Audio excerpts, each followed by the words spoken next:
Tampa Bay Buccaneers signed Tom Brady. Anthony Becht, who played for the Bucs, he follows the Bucs, he covers the Bucs, he does pre and post game for the Bucs. He lives in the Tampa Bay area. He was on the Sports Bash, and I flat out asked him.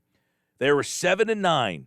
Does just signing Tom Brady make them a Super Bowl contender? Here's what Anthony Becht said. This is from March 20th of 2020. They could just get a quarterback that takes care of the ball, that they should be in that Super Bowl conversation.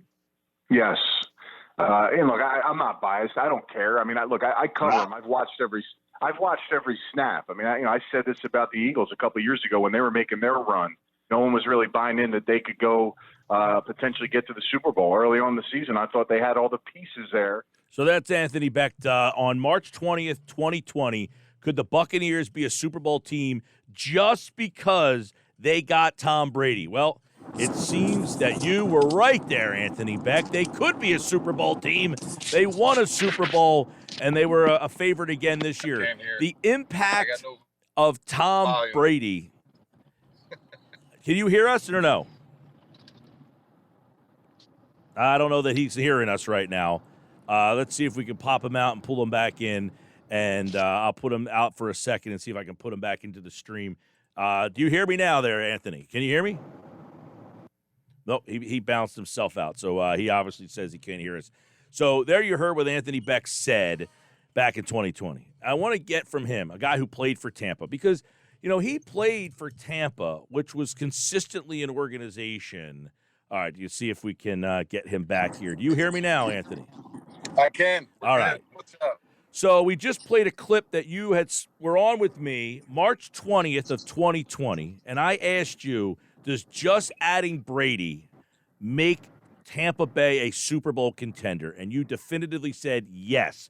Well, they won the Super Bowl. This year they were a Super Bowl contender. They had a lot of injuries. You played for that organization, which, let's be honest, has not had a lot of success outside of the run they had with Brad Johnson. What did he do for that organization in the 2 years that he was there? How did he change the Tampa Bay Buccaneers? He taught him how to win. He taught him how to change the culture.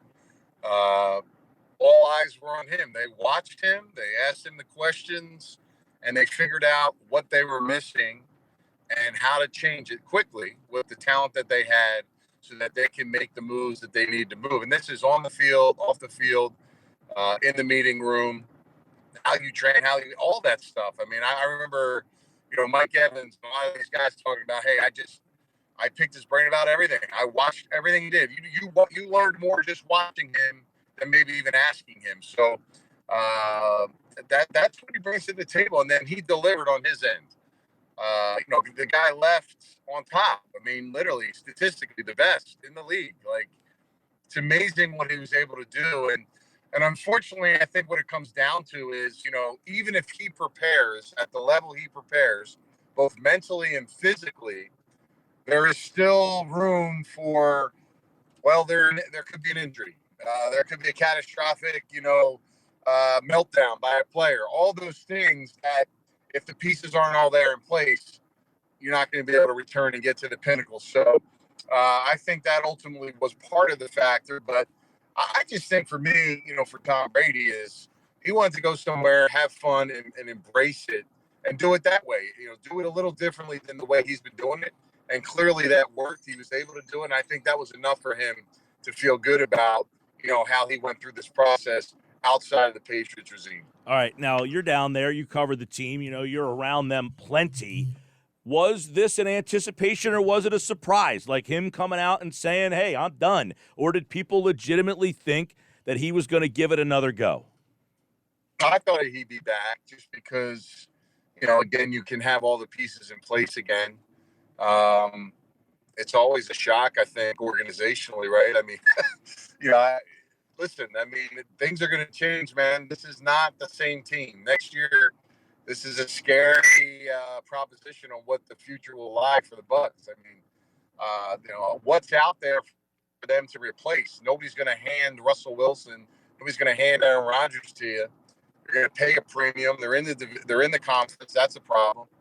I was looking at the Vegas odds for the leading potential quarterback. I think it was Teddy Bridgewater was the guy. I mean, that he'll get you to the playoffs, but it's not going to be enough to win a championship. So, and what does that mean for other players? I mean, do they sign back? Do they want to come back?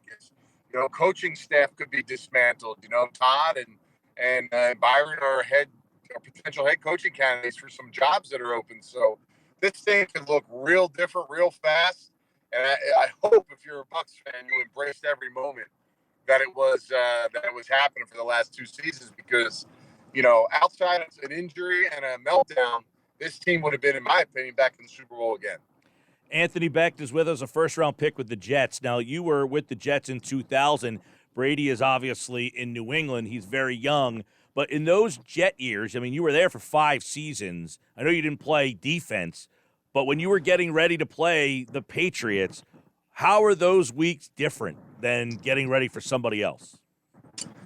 Well, he was a big part of why they're winning. They had great defense. Clearly it came together for those guys. And, he was ahead of the curve. He didn't make a lot of mistakes. He had the it factor. They didn't put it all on his shoulders. They had the formula, and the formula was demanding. And, he bought into that, to what they were selling, and those other players did, and they were able to make that run, obviously, from that point on. And they were the most beatable, in my opinion, in those early years. I mean, we had really good competitive games against the Patriots. And, quite frankly, when Rex got there, those games were pretty good as well. I mean, they didn't just run away or run by the Jets. So, they had to earn it a little more there. But once that formula was cooking, and they had that dominance, that's when they really just poured it on the league. But they were battles. I mean, from top to bottom, they were very, very good, well-coached, technically sound defense that was a problem every single week, not only for us, but for the league. But you could find ways to stay in the game because, Brady didn't have the monumental weapons or anything like that. They were constantly trying to figure those pieces out year in and year out, which probably makes Brady even that more impressive on what he did when Randy Moss wasn't there. And they didn't even win with Randy Moss, at least a championship. So they did it with a bunch of guys that bought in, and that's what really separated them over time. Okay, so to me, what's so amazing about how the Brady thing even happened is, you've been in the locker room. The guy's a 6th-round pick. He comes in, and he doesn't just, tear the cover off. He doesn't, set the world on fire. They won, but he replaced the number 1 pick in the draft. How that went over, where the coach had enough gall to make that decision to say, we're going to trade the number 1 overall pick, a guy who took us to the Super Bowl, to go with this guy. I just don't ever see that ever happening. How the locker room reacts to, wait, you're going to take this guy over him? Isn't that where the whole story is, unmatched ever again? Yeah, I was there from day one. I mean, when Drew Bledsoe got hit by Mo Lewis, I was there. I was on the Jets. I mean, I saw that go down. I saw, we won that game. He almost came back and won the game for them. And I think right there is enough nervousness if you're a quarterback to say, wait a minute, they may have something there. But honestly, man, that's what made Bill Belichick a really great coach. I mean, to make that kind of decision, to believe in what Brady was doing without a lot of information outside of within the building and how he was preparing himself to be the quarterback. That does take a lot of balls, to be quite honest with you, to make that decision. But ultimately, that's why, he'll go down as one of the greatest coaches ever, because, he was able to do it. Nick Saban did it in the national championship game when what was it? Hurts was struggling, Yeah. and then the national championship brings into it, and it was a game changer. So it's happened in the course of time. Doesn't happen often, because you're right. Not a lot of coaches believe in that, but look, Bledsoe was on the tier end of his career. He played a couple more, and how they figured it all out. But clearly, you saw that they had something there with Brady as he continued to play more and more. Yeah, so you're on the field in that game, or you're a part of the game that Brady makes his first ever game. You watch him play his last game ever, and some would say, Ant, that he was better in his 40s than he was in his 20s. Did you see a guy that needed to step away skill-wise? No, I don't. I mean, look, for him, it's not about the physical side of it. it's easy to know your body in your 8th, 9th, 10th year, his 22nd year, whatever that is. I mean, I knew my body best on the back end of my career. It was the mental grind of the position, day to day, off season, the planning of the game planning and all that stuff that goes into it. I mean, it gets to you. I think Peyton Manning mentioned that, like, he just couldn't do that anymore. The amount of work that it needed to do the mental side of it to prepare was the most grueling. The game was like an exhilaration. So, and that's kind of how it goes. Now, not every player will have that, because most of the guys don't know when they're leaving, and they want to keep playing because they want to make as much money as possible, and they fight through it. But, for him, he's in a fortunate situation where he knows that, and I think he said it, if he can't mentally compete at that level, what's desired, that, he wouldn't be able to do it. And I really think it has nothing to do with the physical side, because he was as good a shape as he needed to be in at the position that he was. But an impressive run, any stretch. I mean, physically, you have to be, regardless if it's a lineman or a receiver or quarterback, you have to be physically right. And he put his work in. He believed in the system, that whatever he called the TB12, whatever he did, he knew his body, and he was able to prepare himself for those rigorous physical parts of it. But mentally, man, it is what it is. Like, that doesn't change. Like, you're either all in on that or you're not. And if you're not, then you're going to be sliding competitively. And I think that's where he said, look, I can't give that anymore. He can still do it, but he wasn't able to put that in year to year and just continue to grind on that. I just think that's what ultimately got him. Anthony Becht played with the Jets, the Tampa Bay Buccaneers. It was a first-round pick, among other teams in the NFL. Does a lot of work, ESPN, Westwood One, covers the league. Now, let's talk a little bit about what's left over, because Brady's now gone. We just watched Burrow beat Mahomes. Mahomes has been to the finals 4 times. He's won a Super Bowl. He's got beaten in the Super Bowl. You got Josh Allen. Are they turning it right over into what we grew up with, which was Brady, Manning, Breeze, Rodgers? Yep. Is the new crew already there? No doubt. Absolutely. I mean, I'm excited. I get excited.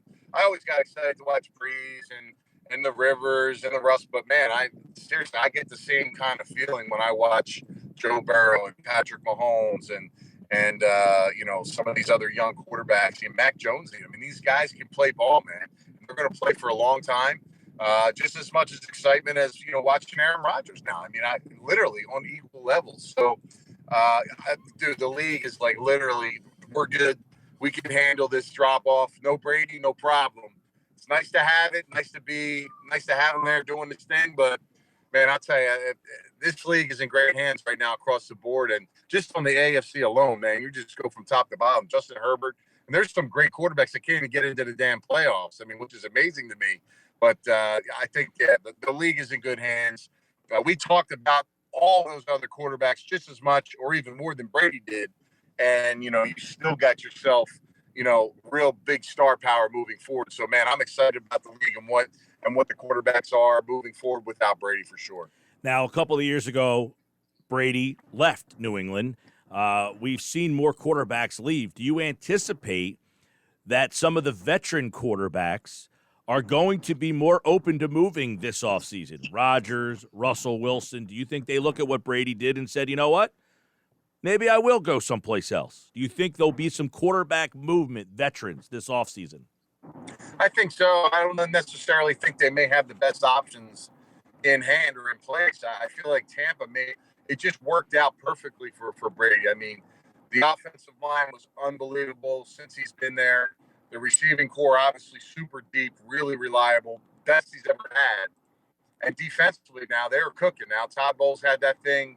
I mean, they had dudes at every position. I mean, I just don't know if it'll line up better for other guys. I just feel like it worked out for Brady. I'm glad it did. I mean, the guy literally sacrificed everything in that dynasty of an era with the Patriots, but it was tough. Now it wasn't easy. Like, it was a grind, and to get the same kind of output, but yet have fun doing it. A little more personality from him. Just a little bit more relaxed, yet putting the same kind of work in. Honestly, I think that was the icing on the cake for him. I don't know, being that you have to get traded, and it has to work out that way, that you may have those similar circumstances. I don't think all the pieces will be there for him. So, I think Rodgers has a big decision to make. There's a lot going on in Green Bay right now that works for you, but there's clearly you'd like to do something somewhere else, but you got to have those proper pieces around you. I don't see a team like the Bucs there for someone to say, oh, that's going to be a perfect option and it can get done. It just worked out that way, and I think it may be a little tougher to see these guys, even though they want to do it, go to where they would like to go, but yet still be able to win the way they want to win. So interesting to see how it shaped out. Obviously, everybody's different. You're a different level of player. But when you're deciding on a team, like what goes into, you know what? You were on the Jets. Then you went to Kansas City. I think you played in, Arizona for a little bit, St. Louis for a cup of coffee, Kansas City. Like, is it, hey, they want me, or, did you have a bunch of teams? What goes into the mind of when you're in that free agent and you are trying to decide on a team? I'm sure everybody's different, but to be in that position, because we got free agency coming up in about a month and a half here, and you're probably well aware what a lot of these guys are about to decide on. Well, yeah, I mean, one, you'd like to have more than one option. That always helps you from a leverage standpoint, because clearly guys are still trying to make as much money as possible. That was obviously a factor in several of my team changes. And then on the back end, it's, people like, well, you may be a journeyman. No, I wasn't a journeyman. These were places that needed me. They needed my services, and, tried to help the best of my ability. But, to say that you can have multiple options, sometimes it just doesn't work out that way. So I think a lot of these premier guys, they like to go somewhere, obviously, where they can win. They can go somewhere where the pieces are in place. I just think sometimes that's hard to find. And it looks like, a lot of those teams that are in the mix right now, they got their guys, right? I mean, they're not going to go with Rodgers or Russell. So they're probably not going to go in the best scenario possible. So now what's the other option? Logistically, maybe you get to go to a bigger market and all that stuff. But I don't know if any of those guys can make that kind of impression that Brady had. Brady still needed those pieces in place to get the job done. Like, he was a big part of it, but if he didn't have, clearly you saw without Godwin and AB, it was a lot tougher chore, and they couldn't get things done the way they wanted, even though they had that defense back and in place to do the same thing. So I don't know, man. It's way differently for me. I didn't have a ton of options. I just tried to find the best location that made sense for me and make the money that I wanted to make. But again, maybe two of those teams that I had options for, they weren't in the mix for winning a championship. So those are things that clearly those guys don't want to do. So having those options will be interesting to see what exactly they are for them moving forward. Yeah. Now you've coached. You coached in the AAF. I think didn't you just coach in this college game this past weekend? I did, yeah. NFLPA Collegiate All-Star game. All right. So with all these coaching movements and stuff, the importance of coaching in the NFL, I think, is at such a high level, like gets overlooked sometimes, but how important coaching is in the NFL, I think is something that is not discussed enough. So, yeah, player development is a premium. It's tough. There's a lot of rules and regulations and new changes in the CBA that just really put a thorn into the development process of young players. And this league is built on a lot of young players that need to be coached up properly. You look at like the Rams. I mean, you can fill your team with talented players, but a lot of these teams like the Bengals and some of these young, even the Patriots and the Bills, you got to build with young quarterbacks. You got to find a quarterback that can play ball and that they can make it through the struggles, so you can build around them and still don't carry those bad habits over, in those early years. And the quicker you can figure that out, I really think it does come down to the coaching staff. It's the assistants. It's the people you bring on board, and you as a head coach got to figure out, along with the GM, like getting the right players in there that will, a free agent. Well, is he trying to get money here? Is he going to just come in and do it? Or is he going to come in and be a leader and do those things that are going to help the team win? So, listen, you envy the teams that can figure it out and do it. Not a lot of teams can do it. And, with a lot of turnovers with some of these coaching staffs, some of these mediocre organizations, it's a struggle for those guys to really get the most out of the players that are on their rosters with all the turnovers. So, now look at Trevor Lawrence. I mean, you're blowing everything up after 1 year, man. It's like the development process, it doesn't continue to flourish. You're starting over. It's not a wasted year, but you're completely changing verbiage and mentality and all those kind of things. So that stunts the growth sometimes of players. And that, unfortunately, when you're a good player, where do you get drafted? Teams that are struggling, right? Yeah. Unless it's like that one team that has a bad year, they can pull it together like the Chargers, and then they get in a good situation. But very rarely does that happen. So, it's tough to find the head coach coordinator. It's tougher to find those really good assistants that can help you produce at a high level. All right, the last one would be Brady's leaving. We talked about Mahomes, Burrow, Allen. If you don't have one of those guys, then what? Do you keep chasing, or do you build the best roster you can and hope? What do you do? It's a tough one. I think they have enough players to make some moves. They can bring in a veteran guy. I just don't think it's going to get past, deep into the playoffs. I think that they've maxed it out. I mean, you want to have a Burrow ready to go. That's the kind of guy you want, and you can go there. They don't have that. Kyle Trask has no reps. I mean, I like them, but there's nothing there to say, okay, he just hasn't played. You just don't know. So if you're going to invest some time with him, then clearly the road you're taking is a little different. Now, he could surprise some folks, but I really think they're vigorously trying to figure out, like, how many pieces can we keep on this team?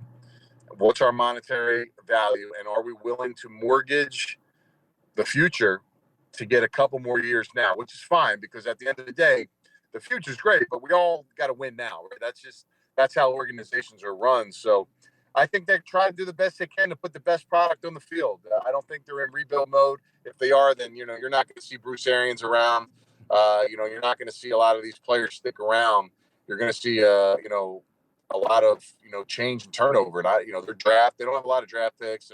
They're not set to rebuild either, in my opinion. So you end up being in no man's land, which is not where you want to be in an organization. So we'll see what happens.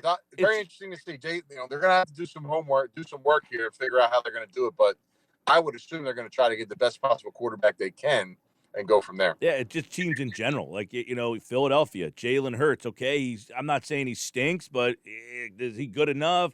Do you just already make your decision? Do you draft another guy? Do you, or do you just say, all right, if we're good enough around him, all these teams, if you don't have one of those guys, like, they have to figure out other avenues, and it's almost like those avenues almost lead to a dead end all the time unless you have one of these guys.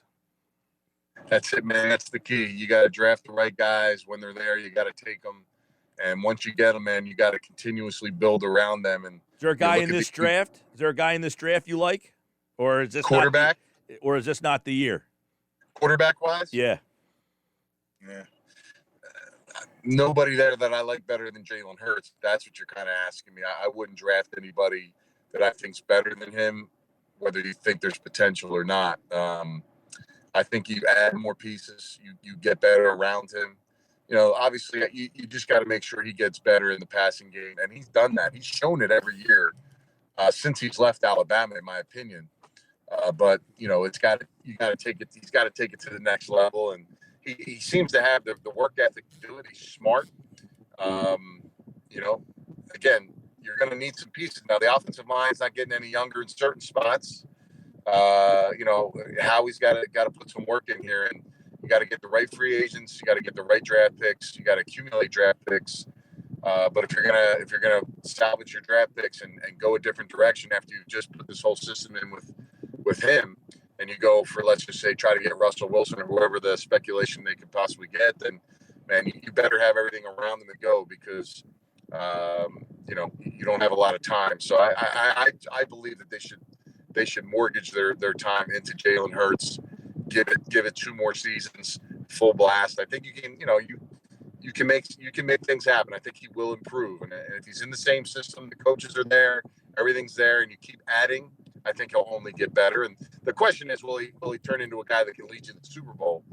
I think, yeah. I mean, if you're fully invested in it and both sides of the ball are cooking, yeah, you can. But if you're not doing that and you're kind of scatter pieces together, it's not going to happen. Anthony Becht with us here. Good insight on Tom Brady in Tampa and just being a part of the league and the 22 years he's been there and more, of course, here on the Sports Bash Live 90. You going to the Super Bowl this year, man? Yeah, me and the wife are heading out to the Pro Bowl, and then we're hopping over to LA for the Super Bowl. We're going to red-eye back, and I could have got some tickets. I kind of had a feeling maybe the Bucs weren't going to make it this year after Godwin went down.